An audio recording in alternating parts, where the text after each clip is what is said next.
Sam Santhosh is the founder and director of Medno.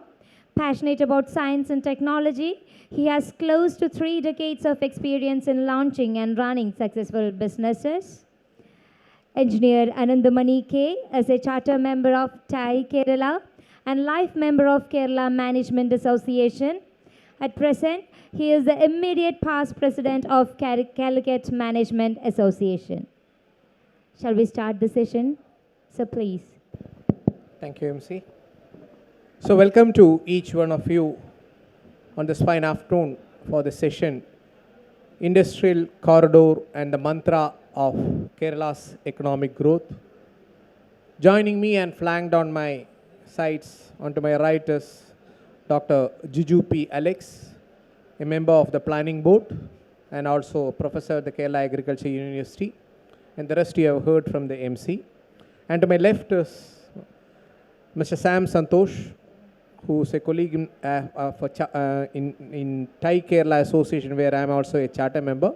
But much about that, he is also the MD of MedGenome, a company what he founded in the US, and also later a listed company in US called California Software Limited. Details you have already heard.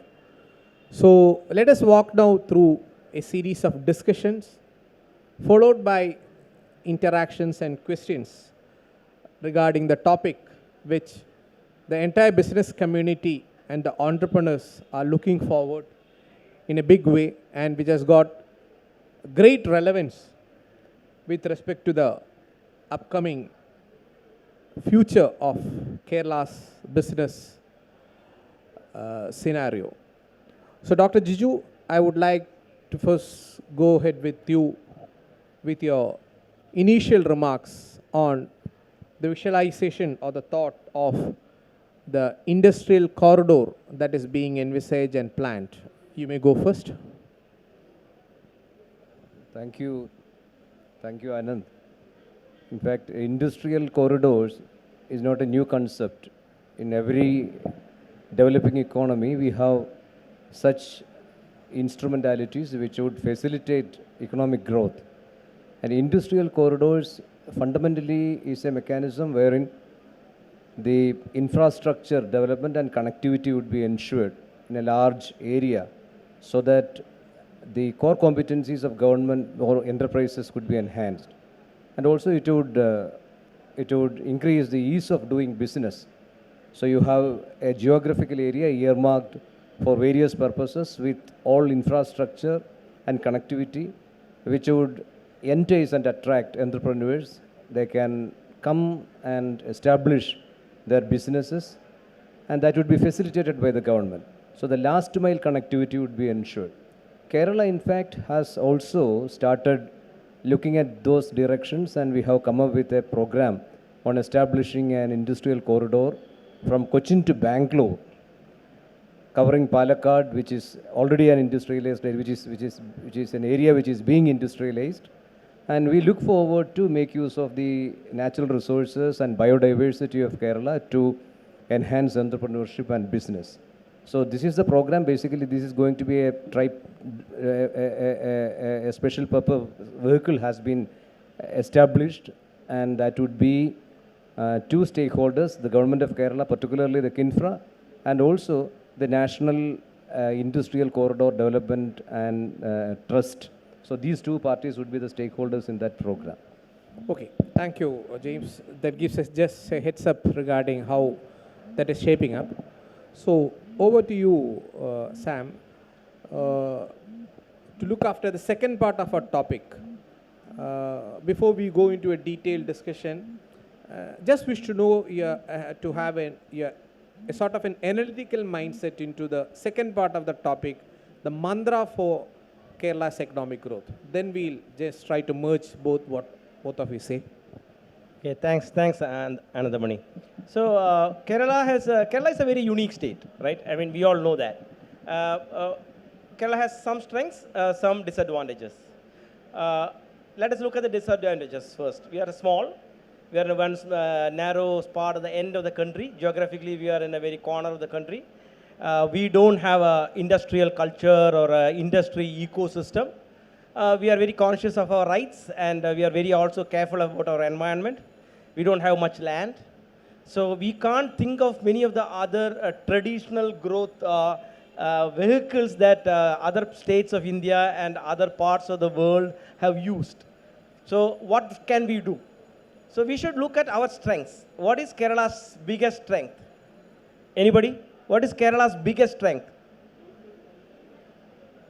No, yeah, I know the ministers, or if you ask any bureaucrats, they will say our human population, our capable people. I disagree. I mean, we are all Malayalis. നമുക്ക് അത്ര വലിയ extra educational മിടുക്കൊന്നുമില്ല. അഥവാ നല്ല കുറേ മിടുക്കന്മാരൊക്കെ ഉള്ളതൊക്കെ പോയി. ഇനിയിപ്പം നമ്മളൊക്കെ കുറച്ച് വിഷമിക്കുകയാണ് ഇവിടെ നിന്നിട്ട്. നമ്മൾക്കിപ്പം ബാംഗ്ലൂരോ അല്ലെങ്കിൽ തമിഴ്നാടോ അല്ലെങ്കിൽ ഹൈദരാബാദോ നോക്കിക്കഴിഞ്ഞാൽ അതിനേക്കാട്ടിലും ഒക്കെ ഒരു വലിയ സ്ട്രോങ് എഡ്യൂക്കേഷണൽ മാൻ പവർ കേരളത്തിലുണ്ടെന്ന് ഞാൻ വിശ്വസിക്കുന്നില്ല. അപ്പോൾ ഞാൻ എൻ്റെ ചില കമ്പനികളിൽ ഇവിടെ ഹയർ ചെയ്യാൻ നോക്കുമ്പോൾ ഇവിടെ കിട്ടാറുമില്ല. മലയാളികളെ കിട്ടും കേട്ടോ, അവരിവിടെ ഇല്ല. പക്ഷേ അവരെ നമുക്ക് അമേരിക്കയിൽ നിന്നോ അല്ലെങ്കിൽ മറ്റുള്ള സ്റ്റേറ്റുകളിൽ നിന്നോ കൊണ്ടുവരണം. അപ്പം നമ്മൾക്കിവിടെ ഏറ്റവും ഇപ്പോൾ ഉള്ള എന്താ അറിയോ, ഇപ്പോഴല്ല പണ്ട് പോലെ ഉള്ളതാ, നമ്മൾ മനസ്സിലാക്കിയിട്ടില്ല എന്നേ ഉള്ളൂ. നമ്മുടെ കേരളത്തിൻ്റെ ബിഗസ്റ്റ് സ്ട്രെങ്ത് കേരളത്തിൻ്റെ ബയോഡൈവേഴ്സിറ്റിയാണ്. കേരളത്തിൻ്റെ അത്ര വാല്യുബിൾ ജെനറ്റിക് ഡാറ്റ ഉള്ള ഒരു ഭാഗം, ഒരു റീജിയൻ പ്രാക്ടിക്കലി ലോകത്ത് എവിടെയില്ല എന്ന് പറയാം. അത് നമ്മുടെ ആരുടെയും എടുക്കൊണ്ടല്ല, മറ്റേ അദ്ദേഹം മഴ എറിഞ്ഞപ്പം ഈ ലാൻഡ് വന്നാണ് അല്ലല്ലോ ശരിക്കും, അങ്ങനെ നമ്മൾ വിശ്വസിക്കുന്നെങ്കിലും ഈ ലാൻഡ് ഉണ്ടായത് നമ്മൾ ആഫ്രിക്കയിൽ നിന്ന് ബ്രേക്ക് ഓഫ് ചെയ്ത് ഒരു 100 മില്യൺ ഇയേഴ്സിലാണ് നമുക്ക് നമ്മുടെ ഇന്ത്യ സബ് കോണ്ടിനെൻ്റ് ഉണ്ടാകുന്നത്. അതിൻ്റെ ഒരു കഷ്ടമാണ് ഈ കേരള. അപ്പോൾ കേരളത്തിൻ്റെ ജിയോളജിക്കൽ റീസൺസ് കാരണം കേരള ഒരു പ്രത്യേക ലാൻഡായി, ഒരു സൈഡിൽ കടലും ഒരു സൈഡിൽ നമ്മുടെ വെസ്റ്റേൺ ഗട്ട്സുമായിട്ട്. അപ്പോൾ ഇത്രയും നല്ല ബയോഡൈവേഴ്സിറ്റി ഉള്ള ഒരു സ്ഥലം ലോകത്തില്ല. ആ ബയോഡൈവേഴ്സിറ്റി കൊണ്ട് എന്ത് ചെയ്യുമെന്ന് ചോദിക്കും അടുത്ത ക്വസ്റ്റ്യൻ. അപ്പോൾ ബയോഡൈവേഴ്സിറ്റി ഉണ്ടാവാൻ കാരണം ആ ജെനറ്റിക് ഡാറ്റയാണ്, ആ ജിനോമിക്സ് ആണ്.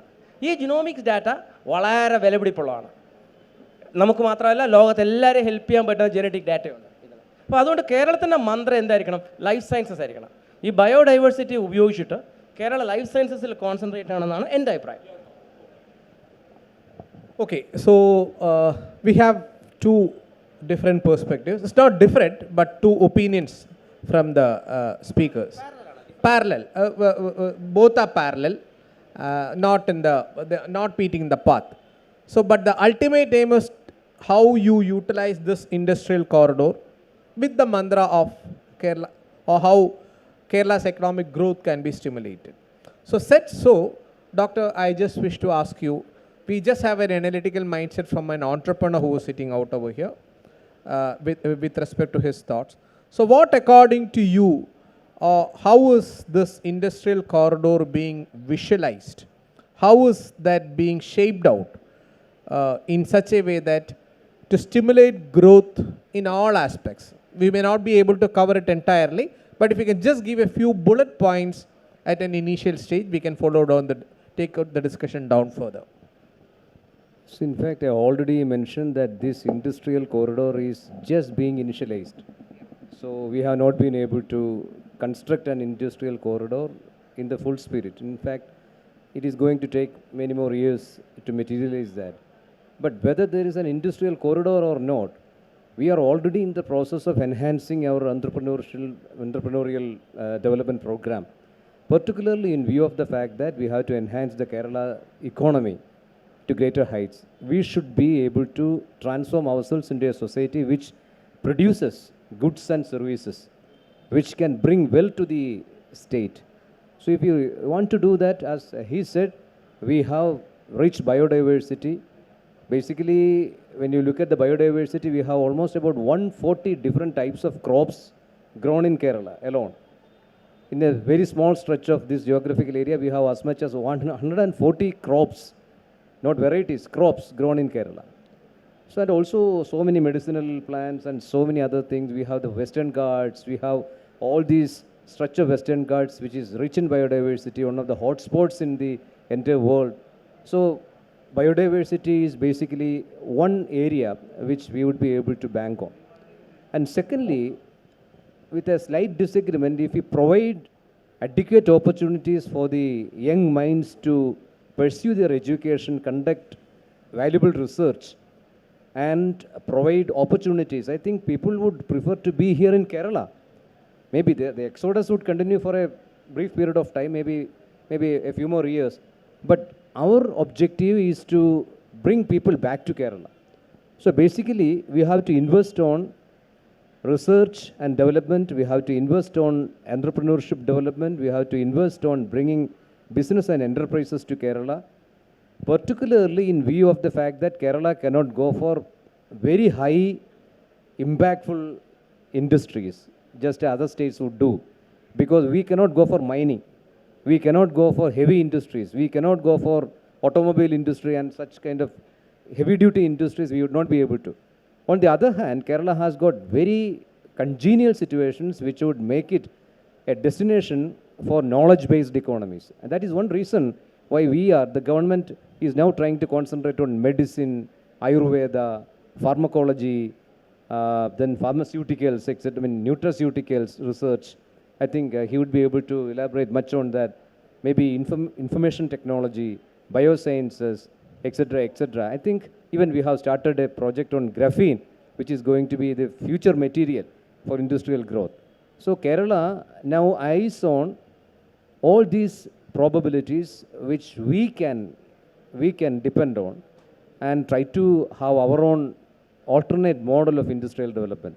And when you go with that, certainly this industrial corridor which would come, not only the industrial corridor, all other infrastructure facilities which would be built in relation to this or in association with this would also be of much benefit to the people of Kerala. Okay, said so, what I would like to ask to Sam is, this industrial corridor is getting shaped out.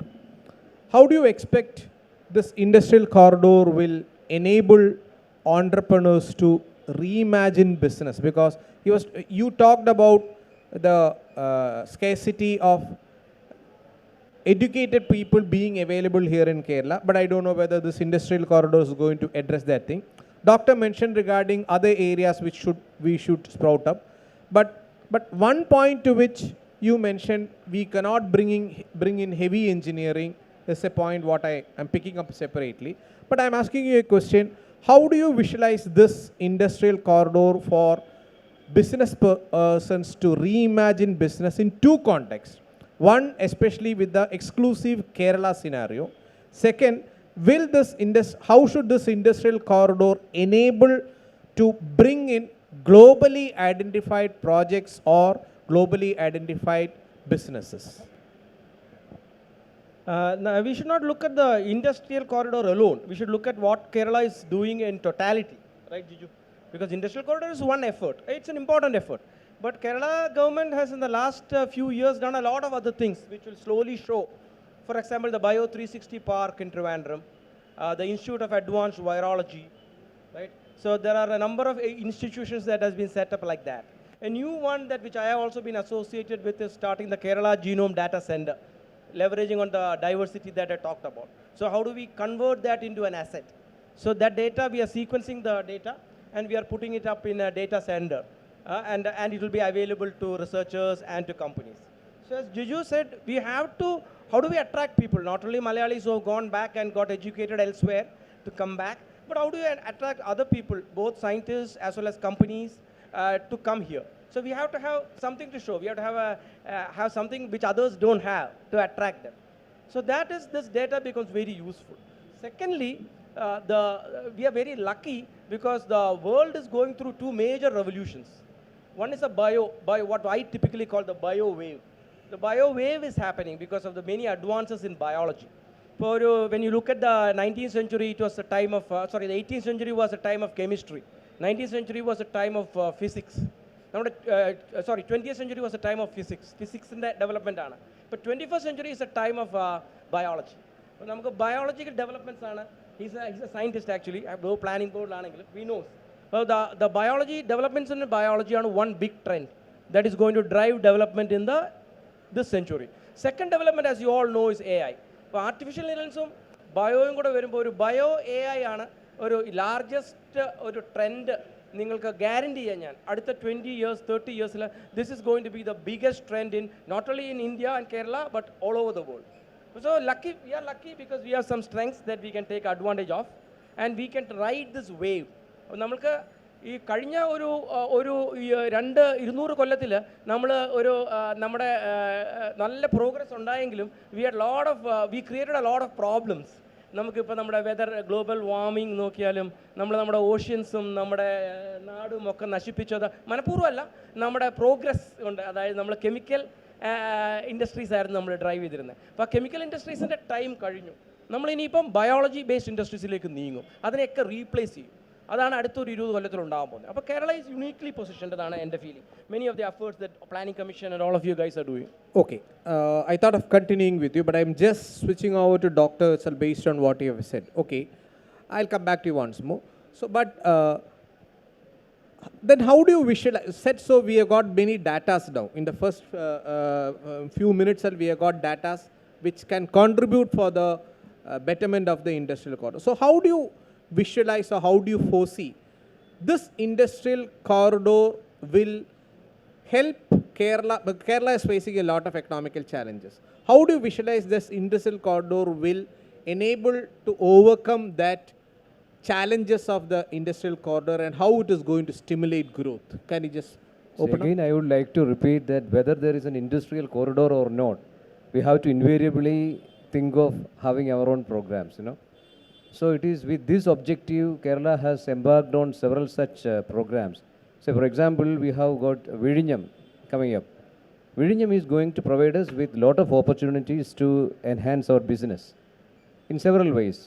It could be raw materials, it could be semi-processed food, it could be processed materials, traveling from Kerala or this place, processing centers to other destinations across the country. So we have to make use of that. So the government has decided to maybe make a hub of enterprises and activities centered around Trivandrum, for example. So likewise, I told you about the corridor which is going to come up from Cochin to Bangalore. This Cochin to Bangalore corridor is also going to be concentrating mostly on centers, production centers, particularly centered around Palakkad and other places. So this would be a major artery for things and producers to come over to, and maybe for transportation to other destinations. So actually what happens is the basic problem which we face is whether we do produce adequately to cater to the requirements of these corridors, if at all they come or not. So the problem is we have to enhance the process of production. So for that you have to enhance entrepreneurship, you have to foster business, you have to foster innovation. The government of Kerala as a policy has taken up this important objective as a major program, a flagship program. And that is one reason why we have tried to construct or build up an environment which is congenial for entrepreneurs and business people to do their business in Kerala. So for example, we have decided that there should not be restrictions on starting a new business unless it is an environmentally impactful program. An enterprise. The local bodies or the government agencies should not be imposing restrictions upon them. They should be given free license as early as possible. So we have decided for 3 years, they need not think about permissions and restrictions. They need to have necessary licenses only within this period of 3 years. So it becomes easy for them to come and invest in Kerala. Likewise, we have already instituted green channels and single window systems to get permissions and sanctions. And also there are many programs, schemes to help these people innovate and also to get the capital investment required for investment. So Kerala is now, as a result of all these interventions, Kerala has now become one of the most attractive destinations for investors. It has improved its status as a destination for investors to come, particularly the startups. We have improved our status. We have improved our ease of doing business status. We have improved our status as a destination for startup industry. So likewise, we have been growing. So the last few years, we have witnessed a surge in the number of enterprises that have come to Kerala. And also there are so many R&D support, the connection with the higher education institutions. There are so many things which are associated with economic development. That is what the government is trying to Okay. mainstream. So, said so, Sam, as an entrepreneur, I just wish to ask you, what all we have discussed now, is it in line with the ideals and mindset of an entrepreneur? That is something that is going to emerge, the point of what is being shaping out. What are your thoughts? Is it with respect to the expectations for, representing an entrepreneur? What would you like to say? Is what is evolving now? Is it in line in the ideals of that is needed for a successful entrepreneurship? What all we have discussed. Yeah, I think Kerala is on the right path. Kerala is doing, like Jiju said, a lot of good things. Kerala has some limitations, but it is really striving hard to overcome that. But only small point which I will, maybe the disagreeing part I'll wait for a little bit. So a lot of the best thing that is happening, one thing as Jiju said, is the startup ecosystem. The Kerala Startup Mission has done a wonderful job. Kerala, as such a small state, has more than 4,500 to 5,000 startups, and also the ease of doing business. In various independent rankings across the country, Kerala is ranked very high, often number one for startups. So those are very good things. But what can the government do more in addition to what it has done? I think government has very constraints, resource constraints. So government should not look at too many sectors. For example, if you look at the government industrial policy, they say like, our focus area are 23 sectors. I disagree. I mean, it's an oxymoron, right? When you say focus and then you say 23, that becomes like opposites.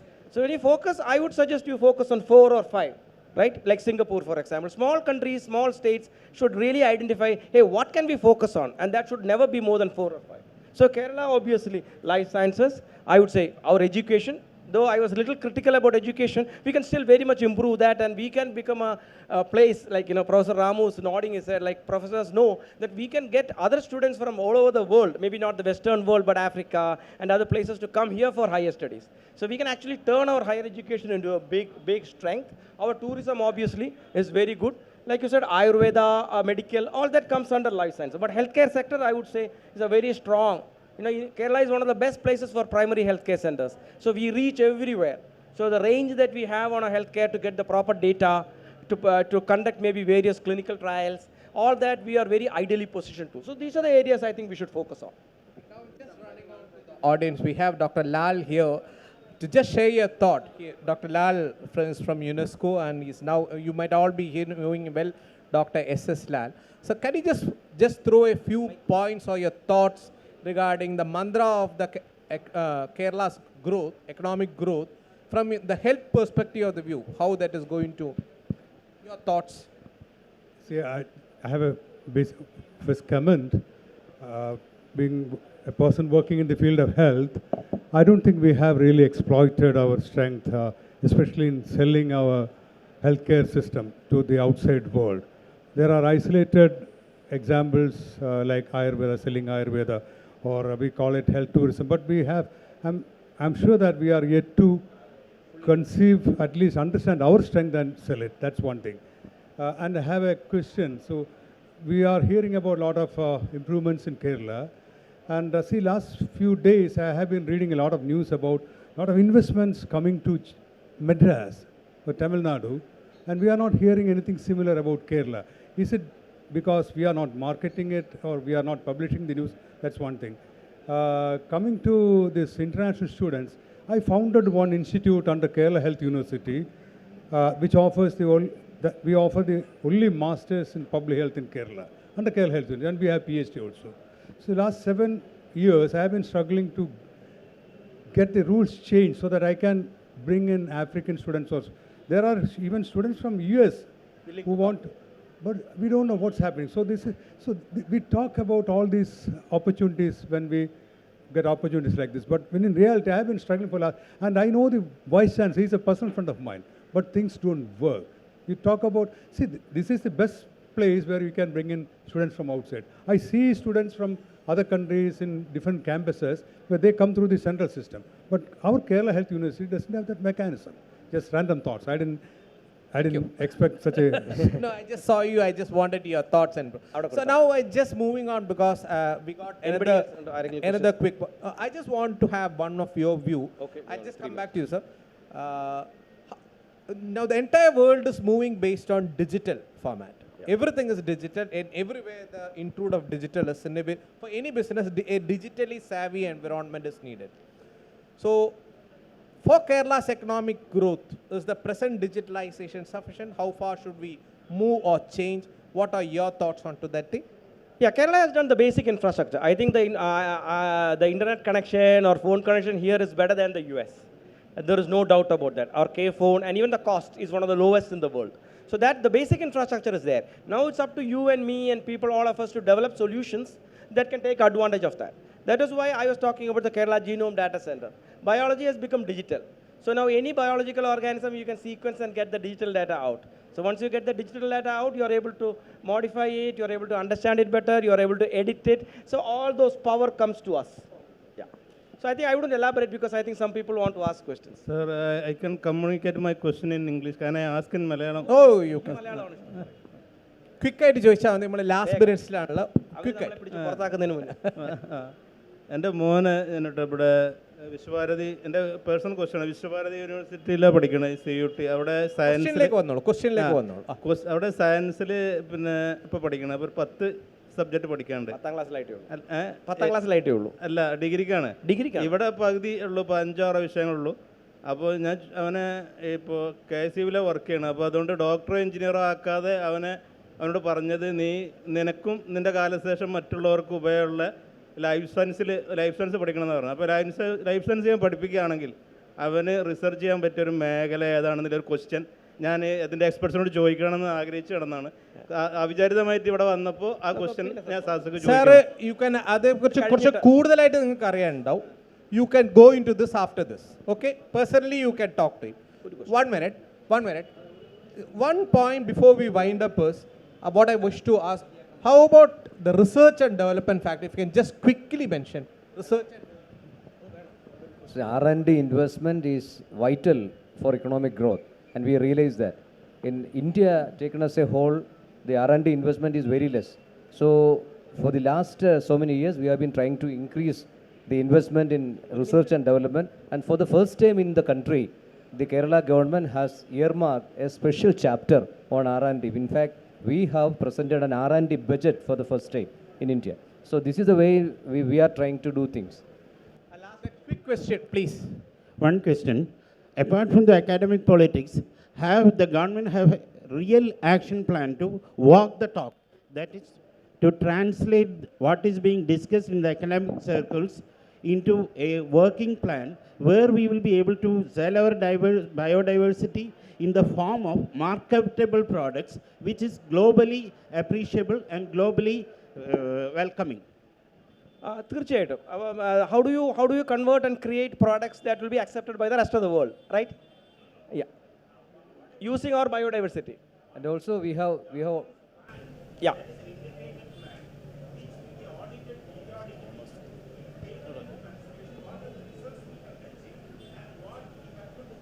Yeah. Of late, all the universities and technical institutions in the state of Kerala would be having innovation hubs and other centers for doing this particular work that you have been referring to. This session was going extremely interesting, but I'm forced to summarize with the high points. The last mile connectivity is ensured through this. Valuable strength is biodiversity, says Mr. Sham, and the genomic data is more important. Life sciences, education, tourism, and healthcare are the 4 important factors which he says we have to look in totality. And bio AI is a guarantee. So audience, I hope this session has become a calendar of companion for you, for the business persons in the future days for you to come. My sincere thanks to Dr. Jiju and Mr. Sham for joining me, and special gratitude of thanks to KLF. Thanks a lot to each one of you.